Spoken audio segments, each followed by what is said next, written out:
বন্ধুরা, সবাই কেমন আছো? আশা করি সবাই ভালো আছো। তো আজকে আমি এটা হচ্ছে মুগ মশলা বানাবো, ঠিক আছে? তো জাস্ট আমি ম্যারিনেট করে মশলা দিয়ে রেডি রাখলাম, তন্দুরের রোস্ট হবে, তারপরে এটা আবার গ্রেভি হবে।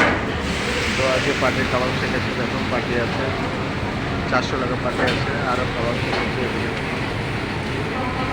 এখানে ডাল হচ্ছে ভেজ ডাল হয়ে গেছে, মশলা হচ্ছে মশলা, আরও অনেক খাবার আছে। তোমাদের নেক্সট ভিডিও বাকি খাবারগুলো দেখাবো। এখানে যেমন ধরো মাছ ভাজা, এটা ঝোল হয়ে গেছে, এটা আলু পোস্ত, মাছ ফ্রাই। তো দেখো তোমার এটা কি হচ্ছে,